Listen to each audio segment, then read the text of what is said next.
स्वागत है सर आपका हमारे खबर सन सिटी के चैनल पर। सबसे पहले आपको हमारे दर्शकों की तरफ से और खबर सन सिटी की तरफ से आपको बधाई।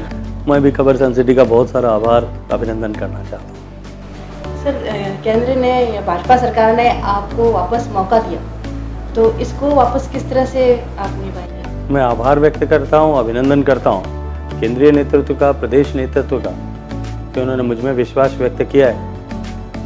और मैं ये मानता हूँ कि ये जोधपुर के मतदाताओं की, जोधपुर के भारतीय जनता पार्टी परिवार के कार्यकर्ताओं की और लोकसभा क्षेत्र के लाखों लोगों की आशीष और शुभकामना उसका परिणाम है।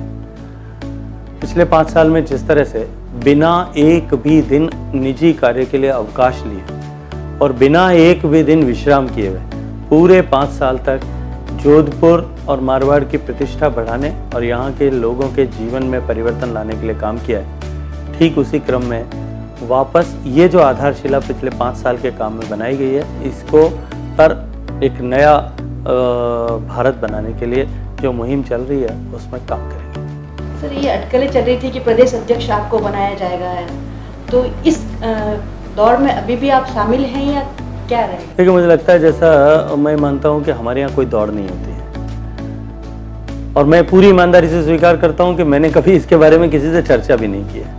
संगठन जो जिम्मेदारी देगा, जो काम देगा, जिस क्षेत्र में काम करने के लिए कहेगा वो काम करेंगे। मैं ये मानता हूँ कि हम जिस विचार परिवार से आते हैं वहाँ कौन व्यक्ति किस दायित्व के साथ में काम करे ये तय करना संगठन के वरिष्ठ जनों का काम है। कौन व्यक्ति किस क्षेत्र के लिए अधिक उपयुक्त है इसको तय करना भी वरिष्ठ जनों का काम है। परिवार के वरिष्ठ जन मिलकर के जिसके लिए जो निर्णय करेंगे, जो भूमिका तय करेंगे वो काम करेंगे।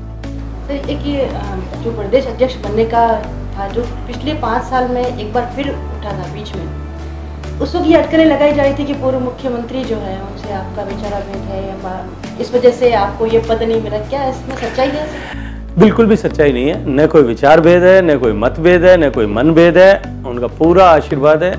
हम सब लोग एक टीम की तरह काम करते हैं। हमने टीम राजस्थान की तरह 5 साल पहले भी काम किया। हम सत्ता में हों, सत्ता में न हों, हम पद पर हों, पद पर न हों, लेकिन हम सब एक परिवार के सदस्य हैं और हम सब लोग उस परिवार भाव से काम करते हुए इस देश और प्रदेश की खुशहाली और भले के लिए, भविष्य के लिए काम करेंगे। अभी भी कुछ ऐसी अटकलें चल रही थी कि टिकट मिलेगा या ना मिलेगा, और मिलेगा तो एक राजपूत समाज ही आपके विरोध में है, ऐसा कुछ। तो ये हवा को आप कहाँ तक? मुझे लगता है कि पहली बात तो इस बात का कहीं कोई प्रश्न था कि टिकट मिलेगा या नहीं मिलेगा। ऐसा भी कहीं कोई प्रश्न था कि टिकट जोधपुर से मिलेगा या कहीं। जो भी तय करना है वो संगठन को तय करना था और मैं इस बात को सिरे से अस्वीकार करता हूं कि किसी तरह का कोई मतभेद, मनभेद हमारे यहाँ जोधपुर में कहीं है। कुछ लोकसभा क्षेत्रों में होगा, शायद संगठित रूप से, प्रायोजित रूप से सब जो है संगठित रूप से सब लोग विरोध कर रहे होंगे या प्रायोजित रूप से कर रहे होंगे। मुझे लगता है कि जोधपुर में तो दोनों ही परिस्थितियाँ नहीं थी।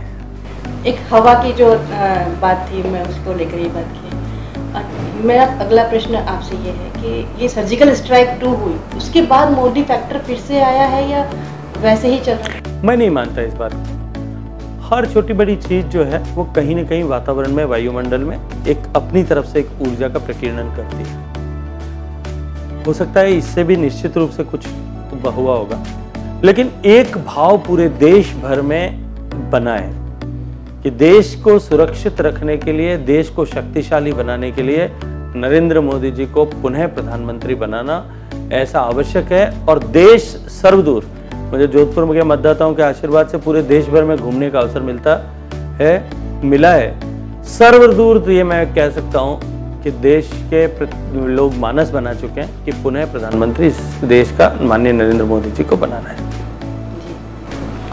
मेरा अगला सवाल आपसे ये रहेगा कि जसवंत सिंह बिश्नोई की अगर जो बात की जाए तो वो लंबे समय से चल रहा है कि वो पार्टी से नाराज है, तो आपकी पार्टी इनको मनाएगी या किस तरह से? देखिए, कहीं कोई नाराजगी का भाव नहीं है। माननीय जसवंत सिंह जी हमारे वरिष्ठ नेता हैं। 5 बार लोकसभा क्षेत्र का प्रतिनिधित्व करने के लिए उनको पार्टी ने मौका दिया है। 2 बार विधायक का चुनाव लड़ने का मौका दिया है। प्रदेश में मंत्री रहे हैं। केंद्र सरकार में भी पिछली सरकार के बाद बनने के बाद में पहली नियुक्ति वूल बोर्ड के चेयरमैन के रूप में उनकी हुई थी। 3 साल का टर्म पूरा होने के बाद में प्रदेश की सरकार ने उनको खादी बोर्ड का चेयरमैन बना करके कैबिनेट मिनिस्टर की रैंक दिया था। हमेशा ही हमने वरिष्ठ जनों का सम्मान किया है और माननीय जसवंत सिंह जी हमारे वरिष्ठ नेता हैं, पार्टी के मूलाधार हैं। पार्टी को इस क्षेत्र में स्थापित करने में उन्होंने बहुत बड़ी भूमिका निभाई है। मुझे नहीं लगता कि कहीं कोई नाराजगी का भाव है। हम सब लोग एक हैं, हम सब लोग एक साथ हैं, हम सब लोग एक राय हैं, हम सब लोग एक मन हैं। ऐसी भी हवा चल रही है, अगर ऐसा कुछ होता है तो क्या ये टिकट आपके वोट मतलब जो है बैंक पर उस पर कोई असर पड़ेगा? वोट बैंक पर जो चीज़ नहीं है उसके बारे में हम हवाई कल्पना करके अपनी बात का अपनी समय और बात दोनों क्यों करें? को मिलता है इसलिए कुछ प्रश्न। मुझे लगता है कि कई सारे जो बातें ऐसी होती हैं, कई सारे विषय ऐसे होते हैं जो माफ़ करिएगा हमारे मीडिया में बैठे हुए मित्र ही अपने आप बना देते हैं। फिर थोड़े दिन पहले कोई मुझे जब विधानसभा का चुनाव था तो मीडिया के बैठे हुए मित्रों के साथ में ऐसी चर्चा हुई तो उन्होंने कहा कि मैं 10 मिनट की चर्चा के बाद में उन्होंने कहा कि राजस्थान में शायद हो सकता है कि जोधपुर में हेमा मालिनी चुनाव लड़ेंगी और मुझे आधे घंटे बाद में टीवी पर पट्टी दिखाई दी कि हेमा मालिनी चुनाव लड़ेंगी। तो लास्ट में आपसे ये क्वेश्चन करूँगी सर कि ऐसे क्या कारण है जो वापस जनता आपको वोट दे? देखिए, मैंने कहा कि जनता मानस बना चुकी है और मानस किसके लिए बना चुकी है?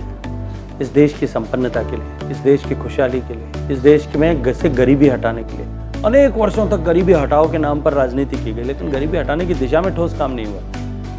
अगर किसी ने किया तो माननीय मोदी जी ने किया। देश की सुरक्षा के लिए, देश की समृद्धि के लिए, देश में रोजगार के लिए, देश में महिलाओं के सम्मान के लिए, देश में भ्रष्टाचार मुक्त शासन के लिए, इन सब के लिए मोदी जी को प्रधानमंत्री बनाना और मोदी जी को प्रधानमंत्री बनाने के लिए भारतीय जनता पार्टी का कमल राजस्थान से खिलाना और राजस्थान के सारे कमल में से एक कमल जोधपुर से भी खिलाना जनता इसका मानस बना चुकी है और निश्चित रूप से मतदान करेंगे। अगर भारी वोटों से आप जीत कर आते हैं, हमारी ये शुभकामना है सर। अगर शब्द हटा दीजिए। मैं वो एक क्वेश्चन कर रही थी आपने पहले, मैं ये जानना चाह रही थी कि आने वाले जो 5 साल वापस आपको मिलते हैं तो उसमें विजन क्या रहेगा? देखिए, बहुत सारे विषयों पर काम करना है, कभी विस्तार से इन सारे विषयों पर चर्चा करेंगे, लेकिन आर्थिक समृद्धि औद्योगिक विकास के बिना नहीं हो सकती। कृषि क्षेत्र पर आधारित, कृषि उत्पाद पर आधारित औद्योगिक जो है डेवलपमेंट की बहुत बड़ी गुंजाइश हमारे यहाँ है। पेट्रोकेमिकल हब क्योंकि हमारे यहाँ बन रहा है, पेट्रोकेमिकल बेस्ड इंडस्ट्री की बहुत बड़ी संभावनाएं हैं और औद्योगिक निवेश को बढ़ाने के लिए जो इंफ्रास्ट्रक्चर की ज़रूरत होती है, चाहे रोड इंफ्रास्ट्रक्चर हो, चाहे रेल इंफ्रास्ट्रक्चर हो, चाहे जो लैंड अवेलेबिलिटी ऑफ लैंड हो, अवेलेबिलिटी ऑफ वाटर हो, availability of energy and power हो, ये सारी अनुकूलताएं पश्चिमी राजस्थान में है। एक केवल कमी है, वो है कि राजस्थान को समुद्र तट से सीधा जोड़ा जाए। उस दिशा में हमने कुछ प्रारंभिक काम किया है, आने वाले समय में उस दिशा में और काम हो, ऐसा मन में विश्वास और जो है संकल्प है। अब सर हम सभी कामना करते हैं कि आप बहुत अच्छे भारी वोटों से जीतकर। धन्यवाद, आप सबका अभिनंदन। Thank you. Thank you.